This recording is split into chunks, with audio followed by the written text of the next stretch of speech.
Hello, my dear students. How are you? I hope you will be fine and safe. Once again, I welcome you on the Wisdom Chemistry. Beta, today we are going to study about one of the important salt that is plaster of Paris. बेटा ये बहुत ही important salt है और हर दूसरे तीसरे साल यहाँ से 1 मार्क्स का क्वेश्चन बोर्ड एग्जाम में डेफिनेटली देखने को मिलता है। तो बिल्कुल केयरफुली ये वीडियो आप लास्ट तक देखिए, छोटी से लेके बड़ी तक सारी चीजें मैं इसमें बताऊंगा आपको जो एग्जाम के पॉइंट ऑफ व्यू से इंपॉर्टेंट है। ठीक है, and don't forget to like, share and subscribe my video. Let's start our topic without wasting our time. Our topic is plaster of Paris.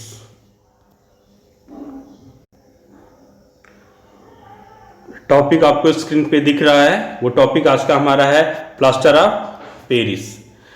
तो सबसे पहले हम बात करते हैं प्लास्टर ऑफ पेरिस का जो केमिकल नेम है वो क्या है।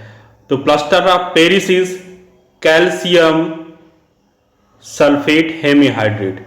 यहाँ पे हेमी का मतलब बेटा हाफ से है, याद रखना, हेमी का मतलब हाफ से है। ठीक है, या आपको इसको एक नाम से और जान सकते हैं जिसको बोलते हैं calcium sulphate hemihydrate. The formula of plaster of Paris is calcium sulphate dot half H2O। बेटा हाफ होने की वजह से यहाँ पे हेमी वर्ड यूज किया गया है, हाइड्रेट वर्ड आया है वाटर मॉलिक्यूल की वजह से। बाकी फॉर्मूला तो आप जान ही रहे हैं, ये copper sulphate, that one is hemi, water means hydrate. तो फॉर्मूला क्या इसका बना, कॉपर सल्फेट हेमीहाइड्रेट, या इसको जान सकते हैं कैल्शियम सल्फेट हाफ हाइड्रेट। तो बेटा इसका नाम में पेरिस क्यों आया, क्या ये जो साल्ट है ये पेरिस से आया है? तो देखते हैं इसके अंडरलाइंग रीजन क्या है।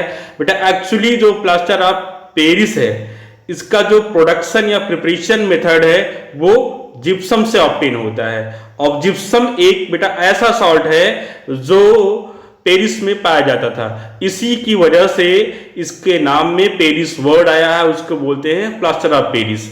अगर इसको हम शॉर्ट फॉर्म में जानना चाहें तो इसको हम बोल सकते हैं पीओपी, और ये इसी नाम से ज्यादा फेमस होता है पीओपी, जिसका फुल फॉर्म है प्लास्टर ऑफ पेरिस। तो let us move on the what is the preparation method of plaster of Paris.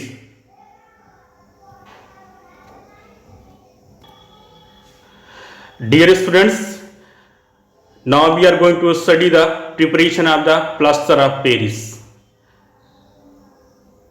Beta plaster of Paris is prepared from the gypsum. The chemical formula of gypsum is calcium sulphate dihydrate. Hydrate word water की वजह से आया है, die means 2, calcium sulphate तो आप ही जान नहीं रहे हो। ठीक है, तो gypsum is heated on the 100 degree centigrade और 373 kelvin to obtain the plaster of Paris. The chemical formula of plaster of Paris copper sulphate hemihydrate plus 1 whole 1/2 water molecule. तो बेटा इस रिएक्शन में जो सबसे इंपॉर्टेंट चीज है वो आप जानिए। बेटा यहाँ पे जो जिप्सम है इसको हम 100 डिग्री सेंटीग्रेड पे ही इसको हम गर्म करना है, और ये टेम्परेचर काफी रेगुलेटेड मैनर में होना चाहिए।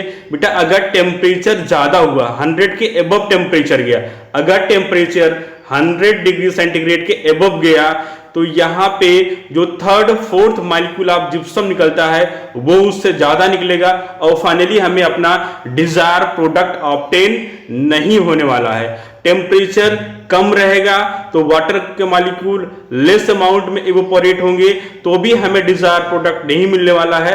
तो कहने का मतलब साफ है, यहाँ पे जो टेम्परेचर है वो काफी रेगुलेटेड होता है और वो 100 डिग्री सेंटीग्रेड ही होना चाहिए, अदरवाइज आपको डिजायर प्रोडक्ट नहीं मिलेगा। तो प्लास्टर ऑफ पेरिस का प्रोडक्शन जिप्सम से होता है। जिप्सम का केमिकल फॉर्मूला है कॉपर सल्फेट डाइहाइड्रेट, इसको हम 100 डिग्री सेंटीग्रेड पे वार्म करते हैं, जिसके बाद हमें अपना desire product plaster of Paris, जिसका केमिकल फार्मूला है कॉपर सल्फेट हेमीहाइड्रेट, वो ऑब्टेन होता है। तो यहां पे प्लास्टर ऑफ पेरिस के प्रोडक्शन का जो केमिकल रिएक्शन था वो फिनिश हो गया। एक दो बातें और इंपॉर्टेंट है, उसके बारे में अभी हम डिस्कस करने वाले हैं। स्टूडेंट्स, कई बार प्लास्टर ऑफ पेरिस के फॉर्मूले में कंफ्यूज हो जाते हैं। तो आपको यहां पे स्क्रीन पे प्लास्टर ऑफ पेरिस का दो फॉर्मूला दिख रहा है। पहला फॉर्मूला है कॉपर सल्फेट ½ H2O, दूसरा है 2 कॉपर सल्फेट डॉट H2O। तो बेटा दोनों में डिफरेंस क्या है? तो बिल्कुल आप दोनों फार्मूलों को बिल्कुल केयरफुली वॉच करिए। पहले फार्मूले में आपको कॉपर सल्फेट का सिंगल मॉलिक्यूल है, जिसके साथ हाफ वाटर का एटम जुड़ा हुआ है। साथ में दूसरा फार्मूले पे अगर आप देखोगे, दूसरे फार्मूले पे आप देखो तो यहां पे बेटा कॉपर सल्फेट का 2 मॉलिक्यूल है। तो ऑब्वियस सी बात है, अगर एक मॉलिक्यूल के साथ हाफ वाटर है और 2 मॉलिक्यूल के साथ सिंगल वाटर मॉलिक्यूल होगा। ध्यान रखिए, फिर से बोल रहा हूं, पहले वाले फॉर्मूले में, इस वाले फॉर्मूले में यहां पे कॉपर सल्फेट सिंगल मॉलिक्यूल है, उसके साथ हाफ वाटर का मॉलिक्यूल है। और दूसरे वाले फॉर्मूले में जेन्युइन सी बात है, अगर एक मॉलिक्यूल है तो हाफ वाटर रहेगा, अगर 2 मॉलिक्यूल है तो 1 मॉलिक्यूल ऑफ वाटर रहेगा। तो दोनों फार्मूला सेम है, चाहे आपको कहीं पे देखने को मिले कॉपर सल्फेट हेमीहाइड्रेट या 2 atom of 2 molecule of copper sulphate साथ single atom of water, single molecule of water दिखे, दोनों सेम फार्मूले हैं। तो डोंट बी कंफ्यूज, दोनों फार्मूले सेम हैं। और यहीं पे अगर हम जिप्सम की बात करें तो वो होता है कॉपर सल्फेट डॉट 2H2O। तो बेटा 3 फार्मूला है, तीनों में कोई भी कंफ्यूजन आपको नहीं होना चाहिए। कौन कॉपर सल्फेट है, कॉपर सल्फेट तो सारे हैं, कौन प्लास्टर ऑफ पेरिस है, कौन जिप्सम है, ये आपको तीनों क्लियर होने चाहिए। और तीनों आई होप क्लियर हो गया होगा। चलिए नेक्स्ट मूव करते हैं। What is the properties of plaster of Paris. Students, अगर हम प्रॉपर्टी ऑफ पीओपी की बात करें तो पहली प्रॉपर्टी होती है plaster of Paris is white powder. तो बेटा प्लास्टर ऑफ पेरिस जो होता है व्हाइट पाउडर होता है। सेकंड जो इसकी इंपॉर्टेंट प्रॉपर्टी है, plaster of Paris has very remarkable property of setting into the hard mass and waiting with the water. तो बेटा ये पाउडर के फॉर्म में होता है, जब इसके अंदर वाटर ऐड होता है तो ये सॉलिड सब्सटेंस में चेंज हो जाता है। और होता क्यों है? Due to its hydration to form crystal of gypsum which set to form a hard solid mass. तो रीजन भी आपको पता चल गया। तो 2 प्रॉपर्टी हमने देख लिया। Let's move on the third property. बेटा अब हम यहां पे ये बात करने वाले हैं कि प्लास्टर ऑफ पेरिस क्यों सॉलिड हार्ड मास में कन्वर्ट हो जाता है। एक्चुअली बेटा प्लास्टर ऑफ पेरिस जब मॉइस्चर और वाटर को एब्जॉर्ब करता है तो ये कन्वर्ट हो जाता है जिप्सम में, और जिप्सम क्या होता है? हार्ड मास होता है। Setting of plaster of Paris is slightly expansion in the volume due to it is used in making the cost of statues and toys। तो बेटा ये मॉइस्चर एब्जॉर्ब करने के बाद हार्ड मास में कन्वर्ट हो जाता है। इसी वजह से इसका हम यूज करते हैं in the formation of statues and toys. जो खिलौने और मूर्तियां होती हैं उसके बनाने में हम इसको यूज करते हैं। प्लस सेकंड यूज इसका क्या है, प्रॉपर्टी क्या है? Plaster of Paris should be stored in moisture proof container. ऐसा क्यों होता है? Because presence of moisture can causes slow setting of plaster of Paris by bringing about its hydration. This will make the plaster of Paris unless after some time.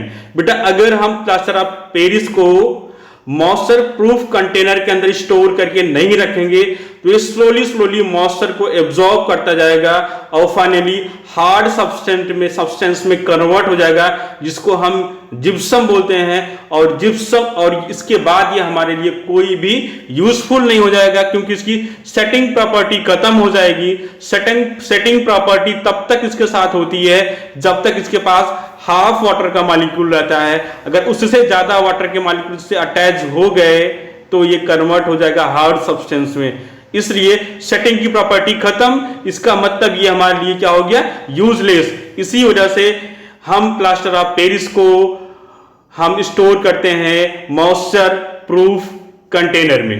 चलिए next topic देखते हैं students. अब हम बात करेंगे what is the uses of plaster of Paris. तो बेटा पहला यूज आपको फिगर में दिख रहा होगा, ए broken bone being set by using the plaster of Paris. बेटा एक्चुअली जब आपने आपको हुआ होगा या आपने किसी को देखा होगा ऐसे पेशेंट को जिसके हाथ पैर में फ्रैक्चर हो जाता है, जिसको हम प्लास्टर बोलते हैं, तो वो प्लास्टर नहीं, वहां पे हम plaster of Paris he apply करते हैं। और प्लास्टर ऑफ पेरिस क्यों अप्लाई करते हैं बेटा, क्योंकि इसको जब हम चारों तरफ फ्रैक्चर के चारों तरफ इसके पाउडर को हम लगाने के बाद सफिशिएंट अमाउंट में वाटर ऐड करते हैं तो ये हार्ड सब्सटेंस में कन्वर्ट हो जाता है और ये उस पर्टिकुलर ब्रेकेज पोजीशन को इनमूवेबल बना देता है, जॉइंट्स में को इनमूवेबल बना देता है, वो मूव नहीं कर पाते हैं और वहां पे जो बोन्स होती है उनका अटैचमेंट जल्दी हो जाता है और बिल्कुल सीधा होता है। तो चलिए इसके बारे में और डिस्कस करते हैं। Plaster of Paris is used in the hospitals for setting fractured bone in the right position to ensure correct healing. It keeps the fractured bones straight. This use be based on the fact that when a plaster of Paris is mixed with proper quantity of water and applied around the fractured limbs, it sets into the hard mass. In this way, it keeps the bone joints in a fixed position. बेटा fix position में रखना बहुत जरूरी है, otherwise अगर movement होता रहेगा तो बोन्स का अटैचमेंट प्रॉपर तरीके से नहीं होगा, बोन्स का अटैचमेंट स्ट्रेट नहीं हो पाएगा, उनके अंदर कर्व्स बन जाएगा। इसीलिए हम जब भी फ्रैक्चर्ड पोजीशन को ट्रीट करते हैं तो वहां पे अराउंड चारों तरफ हम एक लेप लगाते हैं प्लास्टर ऑफ पेरिस का, जिसके बाद हम इसमें वाटर स्प्रिंकल्ड करते हैं और हमें फाइनली एक स्ट्रेट लाइन कवरिंग मिल जाती है फ्रैक्चर्ड बोन के चारों तरफ, जो टोटली फिक्स्ड होती है और बोन्स जो होती है वो बिल्कुल स्ट्रेटली अटैच्ड होती हैं। चलिए नेक्स्ट हम बात करते हैं नेक्स्ट पॉइंट पे। Plaster of Paris is used in the making the toys. Toy बनाने में यूज होता है, decorative materials, cheap ornaments, cosmetics, black board chalk and statues. ठीक है, और इसका थर्ड यूज की अगर हम बात करें तो हम प्लास्टर ऑफ पेरिस का यूज करते हैं फायर प्रूफ मटेरियल बनाने के लिए।